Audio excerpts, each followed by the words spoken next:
ขอน้อมแด่พระผู้มีพระภาคเจ้าพระองค์นั้นซึ่งเป็นผู้ไกลจากกิเลสตรัสรู้ชอบได้โดยพระองค์เองอดีครับท่านผู้ฟังที่เคารพท่านผู้ฟังรับฟังรายการศึกษาธรรมนำสุขมีเสนอท่านผู้ฟังทุกวันศุกร์ตั้งแต่เวลา 14 นาฬิกาถึง 15 นาฬิกาดำเนินรายการโดยกระผมบรรเอกธนัทเดชะมีอาจารย์สุรภาเดชะเป็นผู้ร่วมรายการ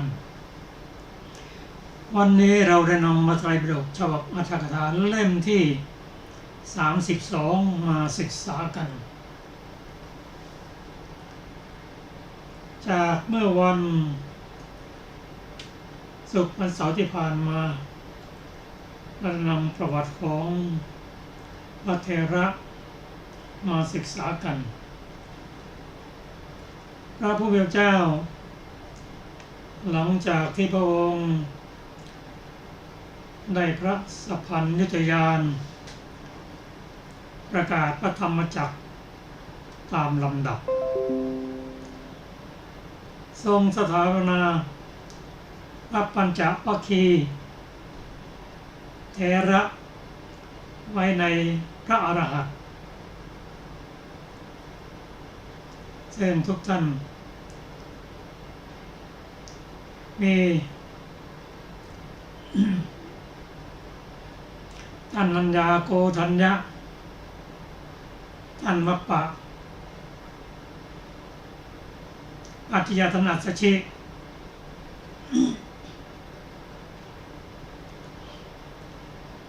ได้บรรลุเป็นพระอรหันตบุคคลทั้งหมดหลังจากนั้นพระองค์ได้เสด็จไปโปรดยัสสะกุลบุตร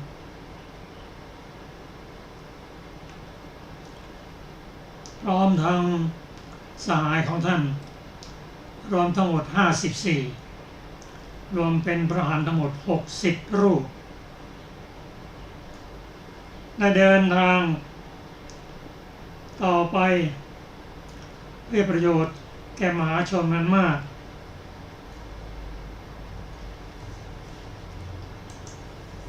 ทรงแนะนำพวกภัททวคีและทรงเห็นเหตุแห่งอุรุเวรกัสสปะก็ทรงทราบว่าเมื่อพระองค์ไปแล้ว3พี่น้องมีอุรุเวรกัสสปะเป็นต้นพร้อมด้วยบริวารจากบรรลุอรหันต์โดยพระองค์เองไม่มีเพื่อนพระองค์เสด็จถึงที่อยู่ของอุรุเวรกัสสปะแล้วทรงขอที่พักให้ประทานเรือนไฟให้พักและได้แนะนำอุรุเวรกัสสปะพร้อมทั้งบริวารให้บรรลุเป็นพระอรหันต์ก็การพระองค์ต้องต่อสู้กับสิ่งประพาสไปมากเช่นทรงทรมานงูซึ่งอยู่ในเรือนไฟนั้นด้วยปาฏิหาริย์ทั้ง2 ฝ่ายหลังจากนั้นก็บวชให้น้องชายอีก2 คนเมื่อน้องชายรู้ว่าพี่ชายได้บวชแล้วก็ตามมาบวชพร้อมทั้งบริวารพระองค์ทรงประกาศพระศาสนาไปตามลำดับ โดยเฉพาะเราชดิน3พี่น้องนั้นเขาบูชาไฟองค์ทรงเลือกพระสูตรที่ชื่อว่าอาทิตตปริยายสูตรพอจบแล้วได้เป็นพระอรหันต์ทุกรูป จากนั้นพระองค์เดินทางไปกรุงราชคฤห์เพื่อ ทรงทราบถึงปฏิญญาที่เคยถวายไว้แก่พระเจ้าพิมพิสาร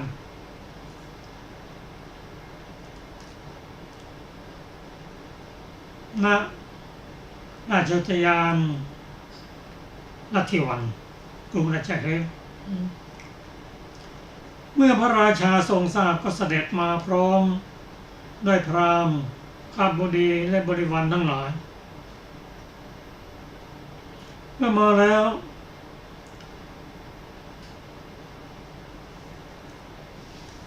พวกบริวารนั้นเคยนับถือชาดินสามพี่น้องอยู่ยังไม่รู้จักว่าใครเป็นใหญ่พระพุทธเจ้าหรือชาดินสามพี่น้องเกิดความสงสัยเมื่อเกิดความสงสัยขึ้นพระองค์ทรงแสดงธรรมไหม พระองค์ไม่ทรงแสดงจนกว่าจะหายความสงสัยจึงจะทรงแสดงธรรม วิธีการของพระองค์ก็แนะนำให้ชาดินสามพี่น้องได้ประกาศตนว่ามีพระพุทธเจ้าเป็นใหญ่เป็นประธานได้การเหาะขึ้นบนอากาศและก็ลงมาถวายบังคม3 ครั้งว่าข้าพระองค์มีพระพุทธเจ้าพระธรรมพระสงฆ์เป็นใหญ่เป็นประธานเป็นต้น หลังจากนั้นพระองค์ก็แสดงธรรม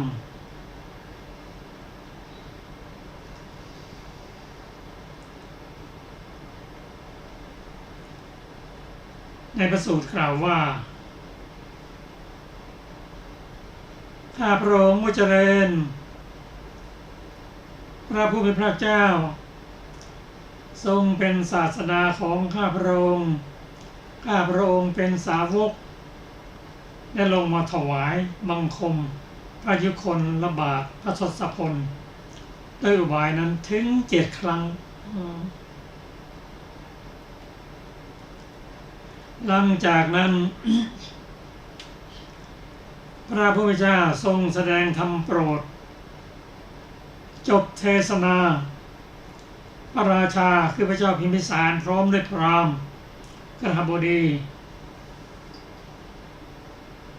ทั้งหมดดำรงอยู่ในโสดาปัตติผลนหุดึงประกาศตนพระอุบาสกที่สุจำนวน1,000 รูปบริวารของอุรุเวรกัสสปะเหล่านั้นคิดด้วยความคุ้นเคยของตนว่าเกตบรรพชิตของพวกเราถึงที่สุดแล้วก็เราจะไปภายนอกทำอะไรจึงเที่ยวห้อมล้อมพระอุรุกัสสปะอย่างเดียวบรรดาภิกษุชดินทั้ง3นั้นเมื่อภิกษุชดินแต่ละองค์รับนิสิตในครั้งละองค์ก็เป็น 2,000 เมื่อรับครั้งละ2 องค์ก็เป็น 3,000 ครั้งละ 4,000 ครั้งละ4ก็จะนำได้จำนวนมากขึ้นบริวารมากขึ้น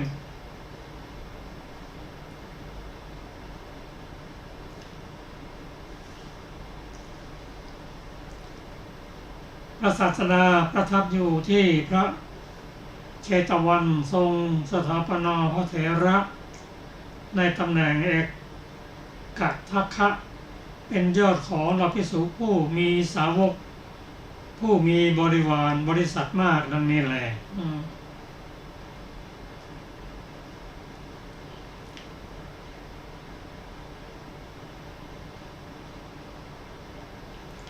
เมื่อ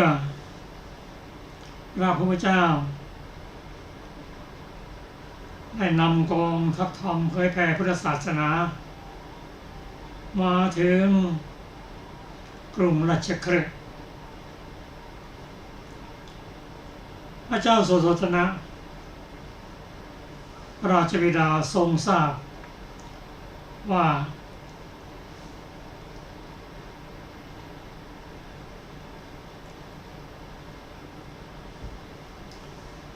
บุตรชายของพระองค์ได้เป็น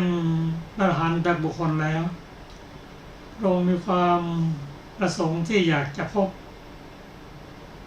พระพุทธเจ้าเพราะว่าการจากไปของนั้นรวมเวลาตั้ง6 ปีด้วยกันนะ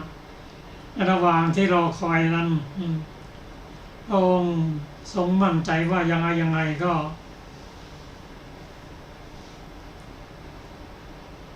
ราชบุตรต้องได้สำเร็จเป็นพระอรหันตบุคคลแน่นอน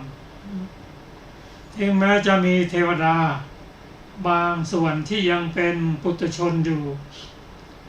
ด้วยความห่วงใยตั้งแต่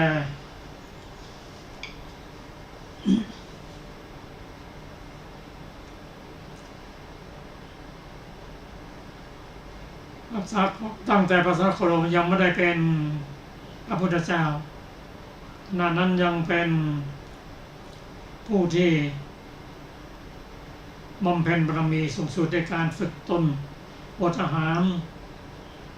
จนร่างกายพ่ายผอมเทวดาเรียนมารู้แล้วว่าคงจะสิ้นชีวิตแน่บางเทวดารู้ยังไม่สิ้นชีวิตบางองค์ก็นำกระดูกสัตว์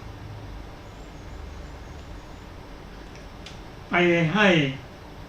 พระเจ้าสุโธทนะดูว่าพระราชบุตรบำเพ็ญทุกกิริยาคงจะสิ้นชีวิตแล้วเนี่ยนี่กระดูกของพระองค์พระเจ้าสุโธทนะท่านเข้าใจว่าตราบใดที่ราชบุตรของพระองค์ยังไม่ได้เป็นพระอรหันตสัมมาสัมพุทธเจ้านั้นจะไม่สิ้นชีวิตแน่นอนในความเป็นจริงของพระองค์ท่านก็มาถึงแล้วจึงหาวิธีทำยังไงจะมีโอกาสได้นำพระพุทธเจ้า เสด็จมาโดยเร็ว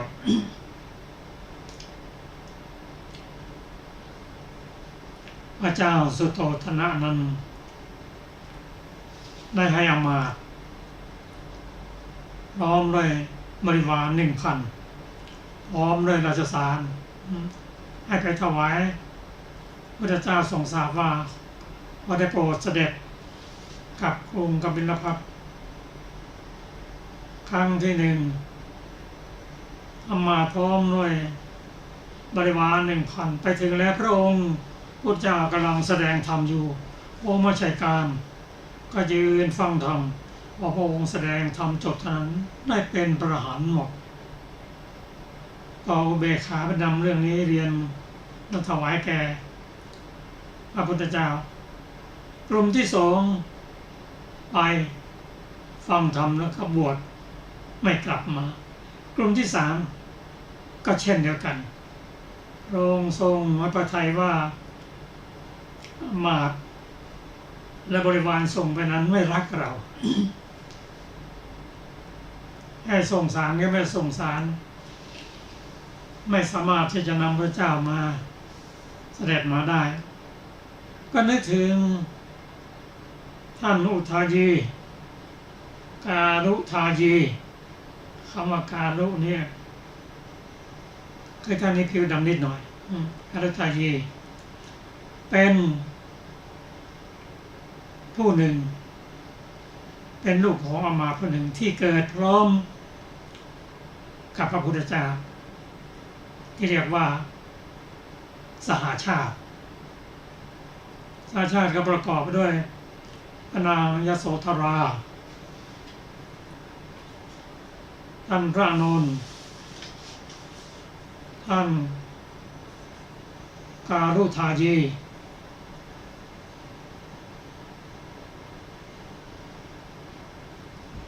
และท่าน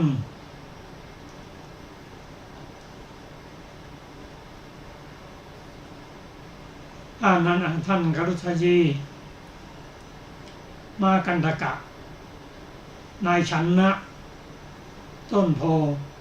และคุมทรัพย์ท่านคิดว่าการลุทายีนั้นเกิดวันเดียวกับพระพุทธเจ้าเคยเล่นฝุ่นมาด้วยกันท่านคงจะรักเราก็เรียกมาให้นำสารพร้อมทั้งบริวารเพื่อไปเฝ้าพระเจ้าก็นำเสด็จมาท่านการลุทายีท่านทราบถึงเหตุการณ์จึงเรียนพระราชาว่าต่อเมื่อข้าพระองค์ได้บัพชาอุปสมบทเหมือนพวกนั้นแล้วก็จะนำเสด็จมาพระราชาว่าเอายังไงก็ได้ขอให้นำพระพุทธเจ้ากลับมากันแล้วกันท่านก็เดินทางไปฝ่าพระพุทธเจ้าฟังธรรมเสร็จแล้วก็ได้เป็นประธานบุคคลเห็นว่ายังไม่ใช่การที่เหมาะสมที่จะนำพระพุทธเจ้าเสด็จกลับรายละเอียดก็ขอเชิญอาจารย์สุรภาครับสวัสดีค่ะท่านผู้ฟังที่เคารพทุกท่านวันนี้เป็นอรรถกถาสูตรที่3ประวัติพระกาลุทายีเถระ ในสูตรที่3พึงทราบวินิจฉัยดังต่อไปนี้บทว่ากุลลปะสถากานังได้แก่ผู้ทำสกุลให้เลื่อมใสแท้จริงพระเถระนี้ทำราชนิเวศของพระเจ้าสุโธทนะมหาราชผู้ยังไม่พบพระพุทธเจ้าเท่านั้นให้เลื่อมใสเพราะเหตุนั้นท่านจึงเป็นยอดของภิกษุสาวกผู้ทำสกุลให้เลื่อมใสในปัญหากรรมของท่านมีเรื่องที่จะกล่าวตามลำดับดังต่อไปนี้ครั้งพระพุทธเจ้าพระนามว่าปทุมุตระพระเถระนี้บังเกิดในเรือนสกุลณกรุงหงสาวดีกำลังฟังธรรมเทศนาของพระศาสดาเห็นพระศาสดาทรงสถาปนาภิกษุรูปหนึ่งไว้ในตำแหน่งเอตทัคคะเป็นยอดของภิกษุสาวกผู้ทำสกุลให้เลื่อมใสจึงทำการกุศลกรรมให้ยิ่งยวดขึ้นไปแล้วปรารถนาตำแหน่งนั้นท่านทำการกุศลตลอดชีวิต เวียนว่ายอยู่ในเทวดาและมนุษย์ทั้งหลายถือปฏิสนธิในเรือนของอมาตย์ณกรุงกบิลพัสในวันที่พระโพธิสัตว์ของเราถือปฏิสนธิในครรภ์ของพระมารดาในวันเกิดก็เกิดพร้อมกับพระโพธิสัตว์แลในวันนั้นญาติทั้งหลายก็ให้นอนบนเครื่องรองรับคือผ้าและนำไปถวายตัวเพื่อรับใช้พระโพธิสัตว์ต้นโพธิพฤกษ์พระมารดาของพระราหุลขุมทรัพย์ทั้ง4ช้างทรงม้ากันทกะนายชนะอมาตย์กาลุทายีรวมเป็น7นี้ชื่อว่าสัตตสหชาติเพราะเกิดวันเดียวกับพระโพธิสัตว์ในวันขนานนามทารกนั้นเหล่าญาติตั้งชื่อว่าอุทายีเพราะเกิดในวันที่ชาวนครทั่วไปมีจิตใจฟูขึ้นหรือสูงแต่พระเขาเป็นคนดำนิดหน่อยจึงเกิดชื่อว่ากาลุทายีกาลุทายีนั้นเล่นของเล่นสำหรับเด็กชายกับพระโพธิสัตว์จนเจริญวัยต่อมาพระโพธิสัตว์เสด็จออกมหาวิเนศกรมบรรลุพระสัพพัญญุตญาณตามลำดับทรงประกาศธรรมจักรอันประเสริฐทรงกระทำการอนุเคราะห์โลกทรงอาศัยกรุงราชคฤห์ประทับอยู่สมัยนั้นพระเจ้าสุโธทนะมหาราชทรงสดับว่าสิทธัตถะบรรลุอภิสัมโพธิญาณอาศัยกรุงราชคฤห์ประทับอยู่ณพระเวฬุวันวิหารจึงส่งอมาตย์ผู้หนึ่งมีบุรุษ1,000 คนเป็นบริวารไปด้วยพระดำรัสสั่งว่าเจ้าจงนำโอรสของเรามาที่นี่อมาตย์นั้นเดินไป60 โยชน์เข้าไปยังพระวิหารในเวลาที่พระทศพลประทับนั่งกลางบริษัท4ทรงแสดงธรรม อำมาตย์นั้นคิดว่าข่าวสารที่พระราชาทรงส่งไปพักไว้ก่อน แล้วยืนท้ายบริษัทฟังพระธรรมเทศนาของพระศาสดาก็บรรลุพระอรหันต์พร้อมกับบุรุษพันคน ตรงที่ยืนอยู่นั่นแหละครั้งพระศาสดาทรงเหยียดพระหัตถ์แก่อมาตย์และบุรุษนั้นคนนั้นด้วยพระดำรัสว่าพวกเธอจงเป็นภิกษุเธอทันใดนั้นทุกคนก็ทรงบาตรและจีวรสำเร็จมาแต่ฤทธิ์ได้เป็นเหมือนพระเถระ100 พรรษานับแต่เวลาบรรลุพระอรหันต์กันแล้วธรรมดาว่าพระอริยะทั้งหลายย่อมเป็นผู้วางเฉยเพราะฉะนั้นอมาตย์นั้นจึงไม่ได้ทูลข่าวสารที่พระราชาทรงส่งไปแด่พระทศพลพระราชาทรงดำริว่าอมาตย์ยังไม่กลับมาจากที่นั้นข่าวคราวก็ไม่ได้ยินจึงทรงส่งอมาตย์คนอื่นๆไปโดยทำนองนั้นนั่นแหละอมาตย์แม้นั้นไปแล้วก็บรรลุพระอรหันต์พร้อมกับบริษัทโดยนัยก่อนนั่นแหละแล้วก็นิ่งเสียทรงส่งบุรุษ 9,000 คนพร้อมกับอมาตย์9 คนด้วยประการชนี้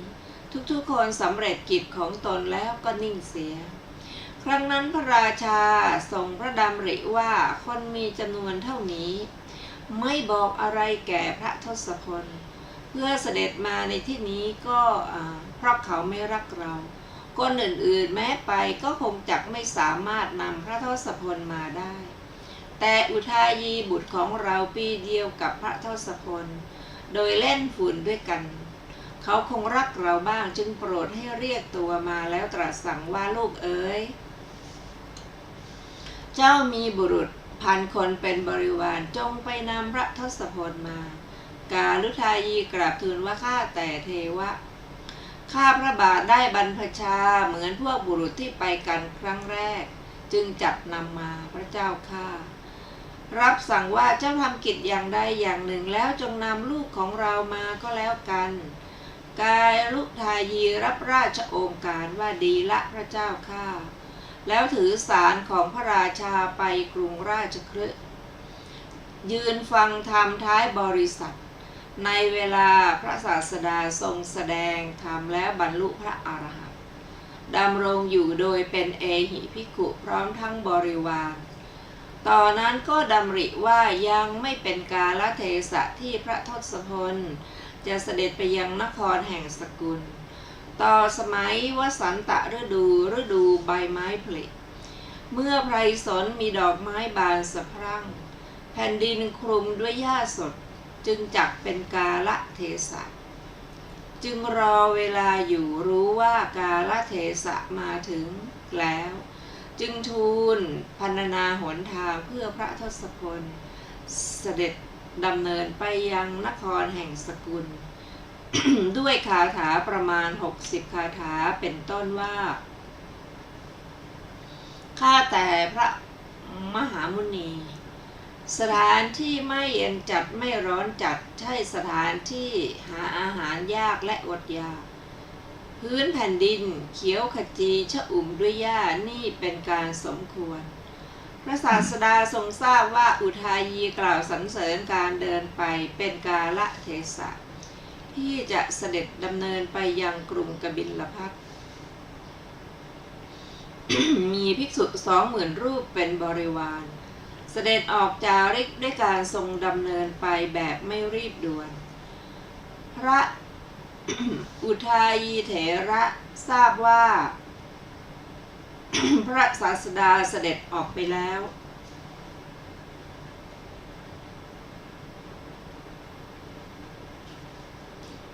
ขออภัยคิดว่าควรจะถวายความเข้าพระหฤทัยแต่พระมหาราชเจ้าพุทธบิดา จึงเหาะไปปรากฏณพระราช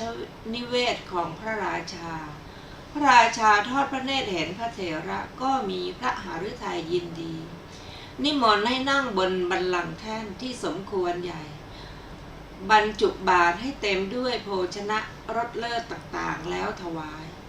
พระเถระลุกขึ้นแสดงอากัป กิริยาว่าจะไปเท้าเธอจึงตรัสว่านิมนต์นั่งฉันสิลูกเอ๋ย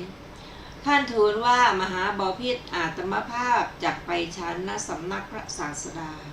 ตรัสถามว่าก็พระศาสดาอยู่ไหนล่ะพ่อเอ๋ยท่านทูลว่ามหาบพิตรพระศาสดามีภิกษุ20,000เป็นบริวารเสด็จออกจาริกเพื่อเยือนมหาบพิตรแล้ว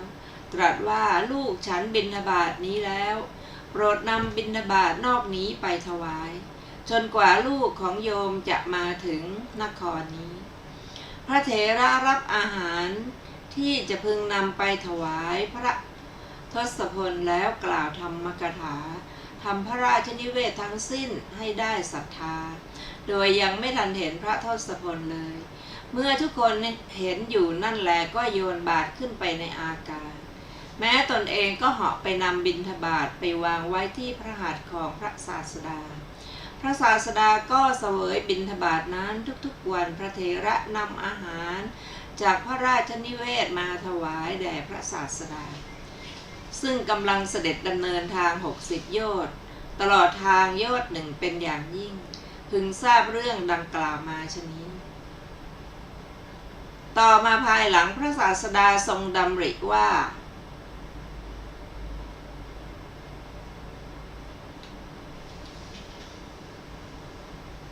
อุ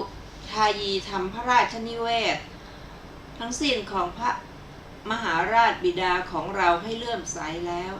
จึงทรงสถาปนาพระเถระไว้ในตำแหน่งเอตทัคคะเป็นยอดของเหล่าภิกษุสาวกผู้ทำสกุลให้เลื่อมใสแลก็จบอรรถกถาสูตรที่ 3ต่อไปเป็นอรรถกถาสูตรที่ 4ประวัติพระภกกุลเถระในสูตรที่ 4พึงทราบวินิจฉัยดังต่อไปนี้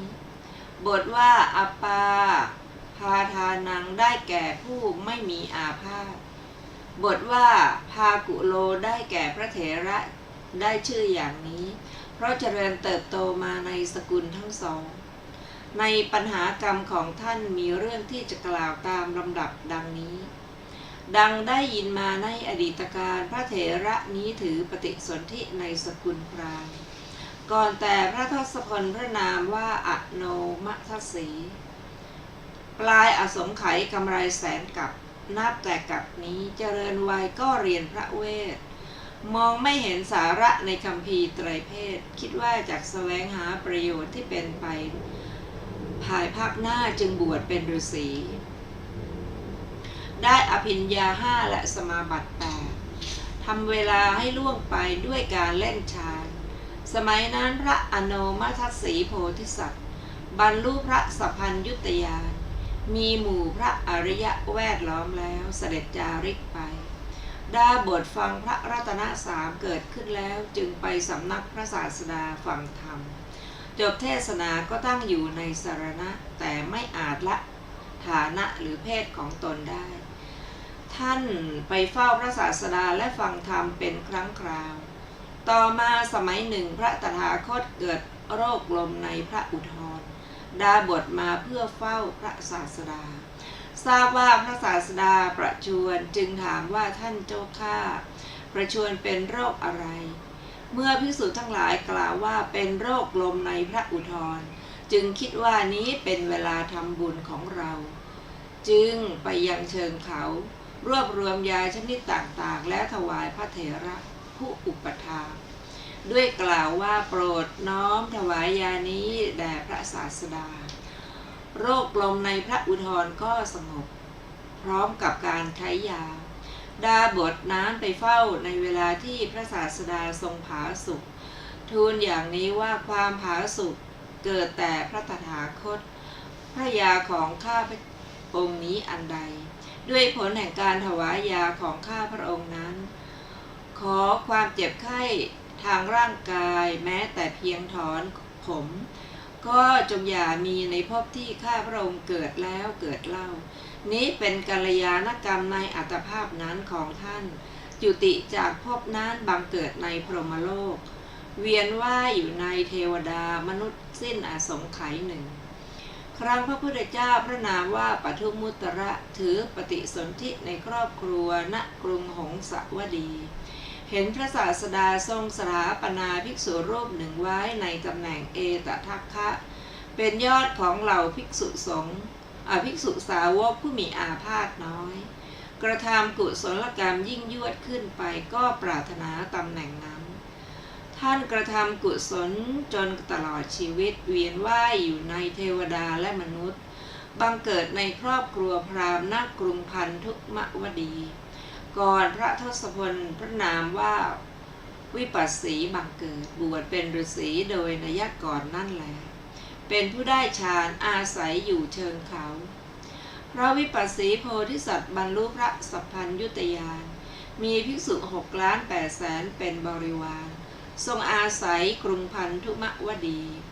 ทรงทำการสงเคราะห์พระมหาราชเจ้าผู้พุทธบิดาแล้วประทับอยู่ณประทับอยู่ณนิคทายวันอันเกษมครั้งนั้นดาบทนี้ทราบว่าพระทศพลบังเกิดในโลก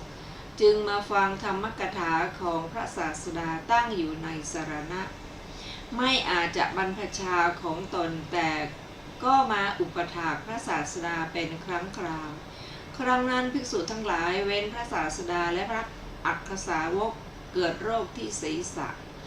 เพราะถูกลมของต้นไม้มีพิษที่ออกดอกสะพรั่งในป่าหิมพานต์ดาบทมาที่เฝ้าพระศาสดาพบภิกษุนั่งคลุมศีรษะจึงถามว่าท่านเจ้าข้าภิกษุสงฆ์เป็นอะไรภิกษุทั้งหลายตอบว่าผู้มีอายุเราภิกษุเป็นโรคดอกไม้พิษดาบทคิดว่านี้เป็นเวลาที่จะทำการขนขวายทางกายแก่ภิกษุสงฆ์ให้บุญบังเกิดแก่เราจึงเก็บยาชนิดต่างๆด้วยอำนาจของตนแล้วเอาประกอบเป็นยาถวายโรคของภิกษุทุกรูปก็สงบไปทันทีดาบทนั้นดำรงอยู่ชั่วอายุก็บังเกิดในพรหมโลก เวียนว่ายอยู่ในเทวดาและมนุษย์91กับครั้งพระพุทธเจ้าพระนามว่ากัสสปะบังเกิดในกรุงพาราณสีครองเรือนอยู่คิดว่าเรือนที่อยู่ของเราสุดโทรมจำจากต้องไปชายแดนนำทัพพระสัมภาระมาสร้างเรือนจึงไปกับพวกช่างไม้พบวิหารใหญ่นะคร่ำคร่าในระหว่างทางก็คิดว่าการสร้างเรือนของเรายกไว้ก่อนการสร้างเรือนนั้นจะไม่ไปกับเราแต่การไปช่วยกันทำอย่างใดอย่างหนึ่งก่อนควรอยู่เขาให้พวกช่างไม้เหล่านั้นถือทัพพระสัมภาระให้สร้างโรงอุโบสถในวิหารนั้นให้สร้างโรงฉันโรงไฟที่จงกรมเรือนไฟกัปปิยกุติคือโรงพยาบาลที่พักกลางคืนและที่พักกลางวันวัดจักกุติส้วมจัดตั้งยาใช้และฉันสำหรับภิกษุสงฆ์ไว้ทุกอย่างเขากระทำกุศลจนตลอดชีวิตเวียนว่ายอยู่ในเทวดาและมนุษย์พุทธันดรหนึ่งถือปฏิสนธิในเรือนเศรษฐีกรุงโกสัมพีก่อนพระทศพลของเราบังเกิดตั้งแต่วันที่เขาถือปฏิสนธิสกุลเศรษฐีนั้นก็ประสบลาภอันเลิศยศอันเลิศครั้งนั้นมารดาของเขาคลอดบุตรแล้วคิดว่าเด็กคนนี้มีบุญกระทำบุญไว้แต่ก่อนเป็นผู้ไม่มีโรคอายุยืนยังดำรงอยู่ตลอดกาลเท่าใดก็จักเป็นผู้ให้สมบัติแก่เราตลอดกาลเพียงนั้นก็เด็กทั้งหลายที่อาบน้ำในแม่น้ำยมุนาในวันเกิดนั่นแหละย่อมเป็นผู้ไม่มีโรคจึงส่งเด็กนั้นไปอาบน้ำท่านอาจารย์ผู้รจนาคัมภีร์มัชฌิมนิกายกล่าวว่านางให้อาบศีรษะในวันที่5แล้วส่งเด็กนั้นไปเล่นน้ำณที่นั้นเมื่อพี่เลี้ยงนางนมกำลังให้เด็กเล่นดำลงโผล่ขึ้นปลาตัวหนึ่งเห็นเด็กนั้นสำคัญว่าเหยื่อก็อ้าปากคาบเอาไปพี่เลี้ยงนางนมตกใจก็ทิ้งเด็กหนีไปปลาก็กลืนเด็กนั้นสัตว์มีบุญไม่ประสบทุกข์ก็เหมือนเข้าห้องนอนแล้วนอนด้วยเดชบุญของเด็กปลาก็เหมือนกลืนภาชนะที่ร้อน ก็เร่าร้อนก็ว่ายไปโดยเร็วถึง30 โยชน์เข้าไปติดอวนของประมงชาวกรุงพาราณสี ธรรมดาปลาใหญ่ติดอวนย่อมตายแต่เดชบุญของเด็ก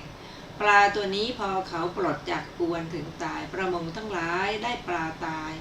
ย่อมชำแหละขายใช้คานหามไปทั้งตัวเที่ยวตระเวนไปในกรุงบอกว่าเอาทรัพย์มา1,000และให้ปลาตัวนี้ใครๆก็ไม่ซื้อในกรุงนั้นมีสกุลเศรษฐีมีสมบัติ80 โกฏพวกประมงถึงใกล้ประตูเรือนสกุลเศรษฐีนั้นถูกเศรษฐีถามว่าพวกท่านเอาอะไรจึงจะให้จึงตอบว่าเอากหาปณะพวกเขาให้กหาปณะแล้วรับเอาปลาไป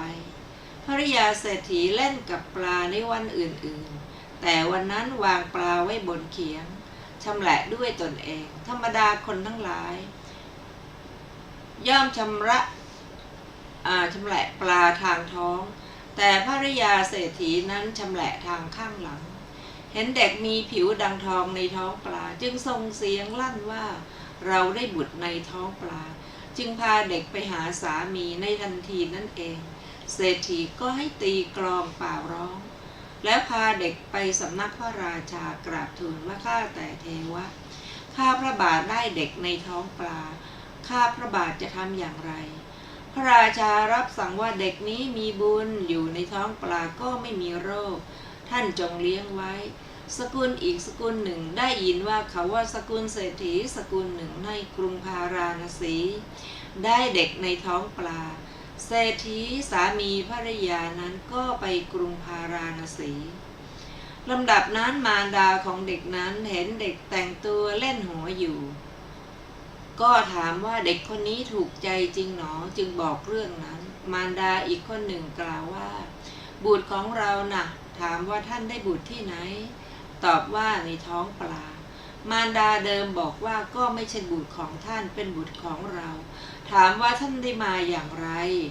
ตอบว่าเราอุ้มท้องมา10 เดือนครั้งนั้นเด็กกำลังเล่นน้ำในแม่น้ำปลาก็ฮุบเด็กไปมารดาอีกคนหนึ่งบอกว่าบุตรของท่านคงจับเป็นปลาตัวอื่นฮุบเอาไปส่วนเด็กคนนี้เราได้ในท้องปลา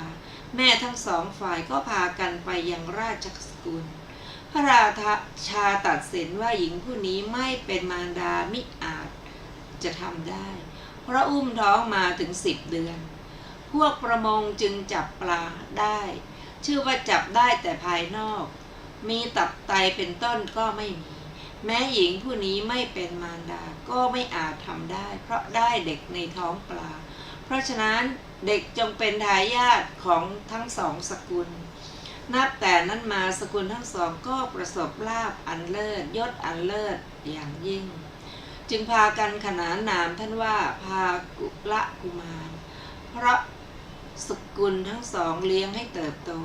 เมื่อท่านรู้ความแล้วสกุลทั้งสองก็สร้างปราสาท3 หลังไว้ในนครทั้งสองจัดนาตยะนักฟ้อนรำขออภัยนาตกะนักฟ้อนรำไว้ท่านอยู่2 เดือนในนครครบ4 เดือนแล้วเขาสร้างมณฑปไว้บนเรือขนานให้ท่านกับเหล่านาตกะลงไปอยู่ในมณฑปนั้นท่านเสวยสมบัติอยู่ก็ไปยังนคร4 เดือนเหล่านาตกะชาวนครออกไปต้อนรับท่านโดยคิดว่าท่านจักมาครึ่งทาง2 เดือนแล้วห้อมล้อมท่านนำไปยังนครของตนอีก2 เดือนเหล่านาตกะอีกพวกหนึ่งก็กลับไปยังนครของตน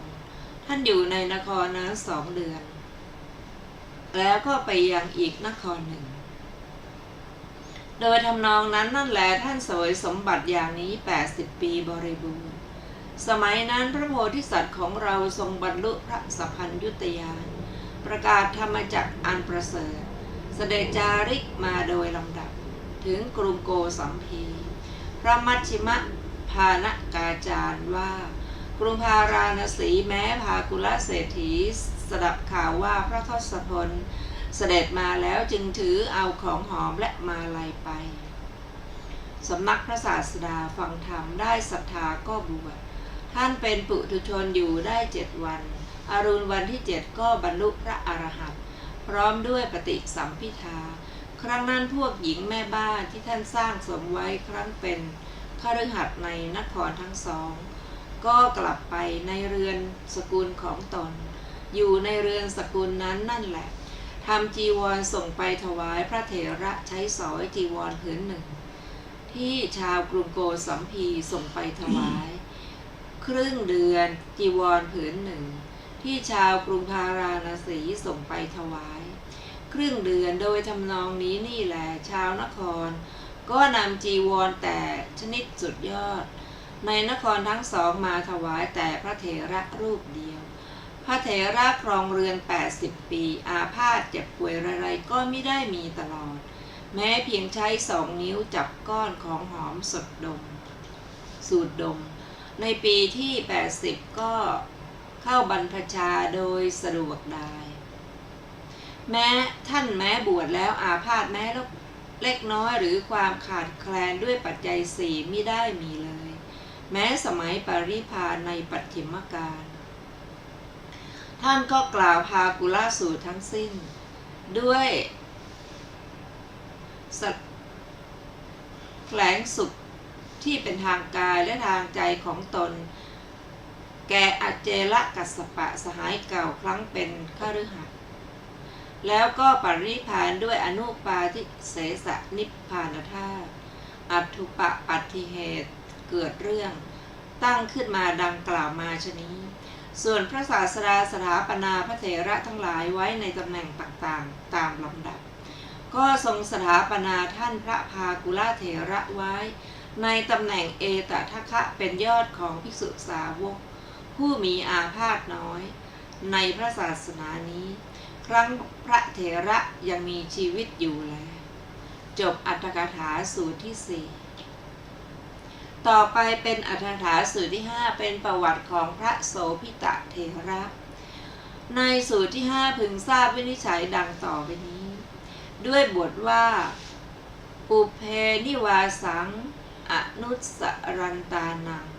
ท่านแสดงว่าท่านพระโสภิตเถระเป็นยอดของพระภิกษุสาวกผู้สามารถระลึกถึงขันธสันดาน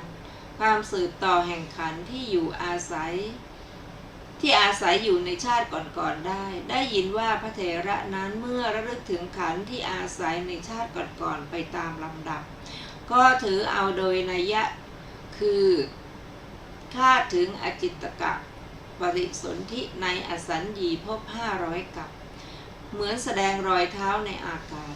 เพราะเหตุนั้นท่านจึงชื่อว่าเป็นยอดของภิกษุสาวก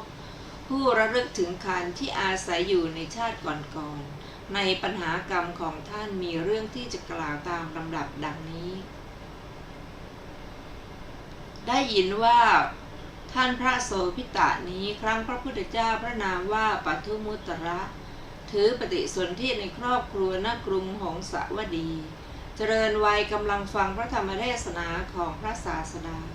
เห็นพระศาสดาทรงสถาปนาภิกษุรูปหนึ่งไว้ในตำแหน่งเอตทัคคะเป็นยอดของภิกษุสงฆ์เป็นยอดของภิกษุสาวกผู้ได้ปุเพนิวาสยานกระทำกุศลให้ยิ่งยวดขึ้นไปปรารถนาตำแหน่งนั้นท่านทำกุศลจนตลอดชีวิตเวียนว่ายอยู่ในเทวดาและมนุษย์ในพุทธุปบาทกานี้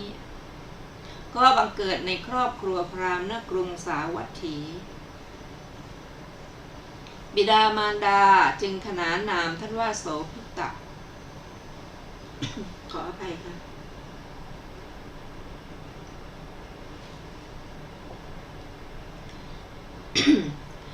บิดามารดาจึงถวายนามท่านว่าโสภิต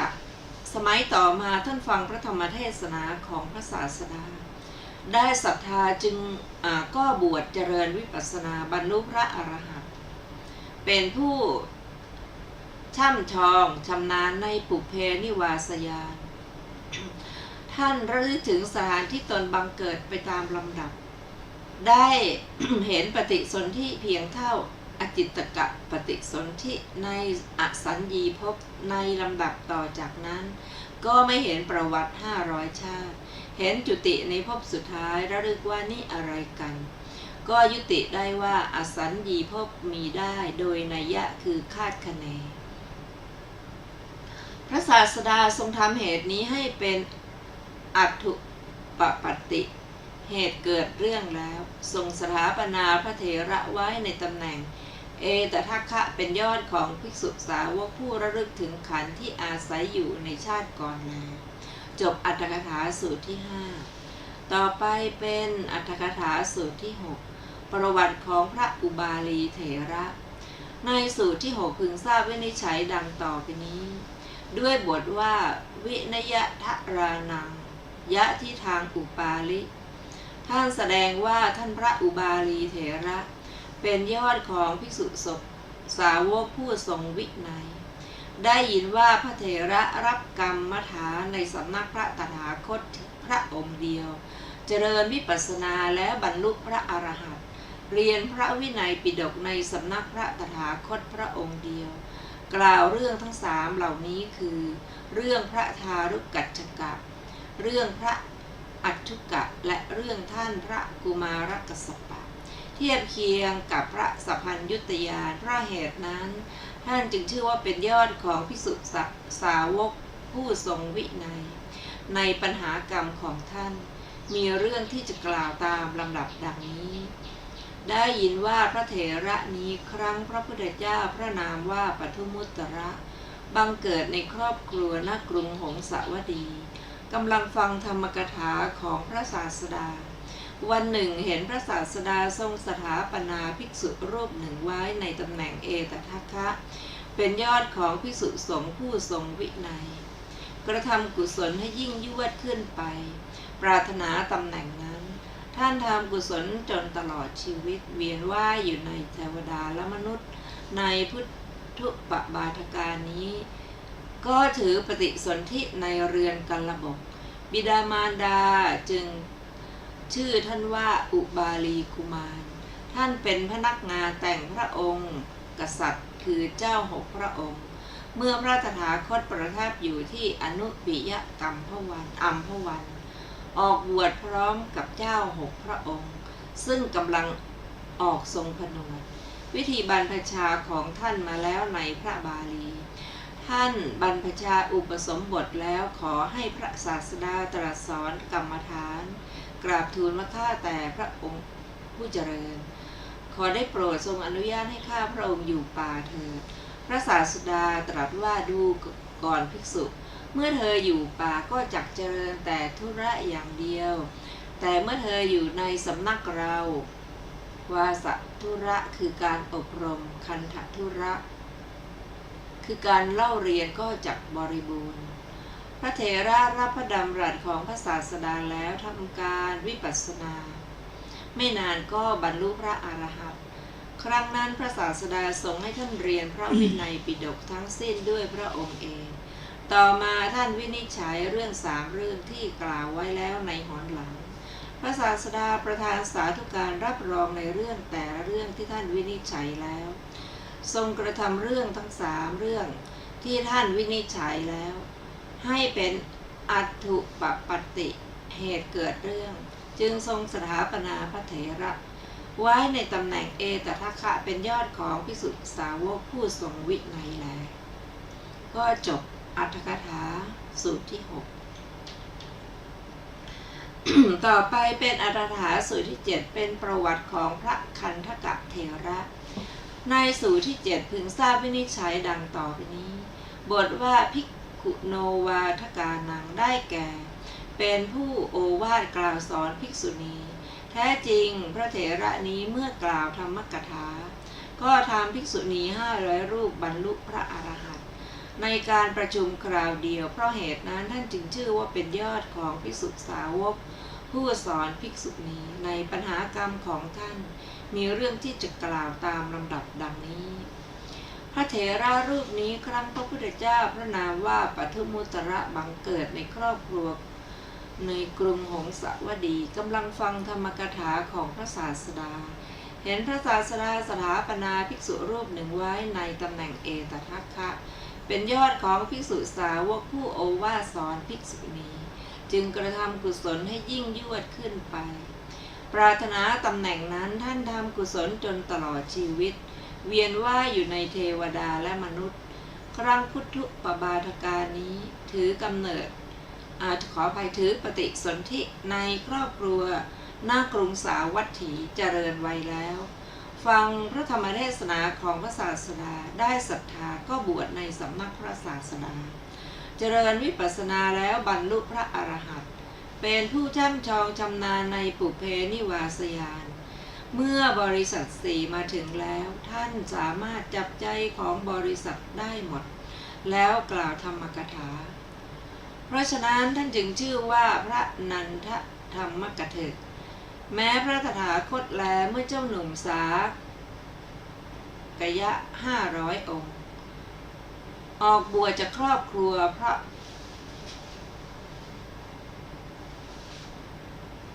อะไรนั่นเกิดกระสันจะลาสิกขาก็ทรงพาภิกษุเหล่าสากยะเหล่านั้นไปยังสกุณาละทรงทราบว่าภิกษุเหล่านั้นสลดใจเพราะตรัสเรื่องกุณาละชาดกจึงตรัสคาถาว่าด้วยสัจจะสีให้เธอดำรงอยู่ในโสดาปัตติผลต่อมาตรัสมหาสมยสูตรให้เธอบรรลุพระอรหันต์ซึ่งเป็นผลอันเลิศภริยาของพระเถระเหล่านั้นมีจิตใจอย่างเดียวกันหมดว่าบัดนี้เราจะทำอะไรในที่นี้จึงพากันเข้าไปหาพระมหาประชาบดีเถรีขอบรรพชาภริยาทั้ง500ได้บรรพชาอุปสมบทในสำนักพระเถรีแล้วแต่ในชาติต่อจากอดีตภริยาทั้งหมดได้เป็นบาทบริจาริกาของท่านพระนันทกะเถระเมื่อดำรงอยู่ในอัตภาพเป็นพระราชาสมัยนั้นพระศาสดาตรัสสั่งว่าพวกภิกษุจงสอนพวกภิกษุณีพระเถระเมื่อถึงวาระหรือเวรก็รู้ว่าภิกษุณีเหล่านั้นเป็นบาทบริจาริกาของตนในภพก่อน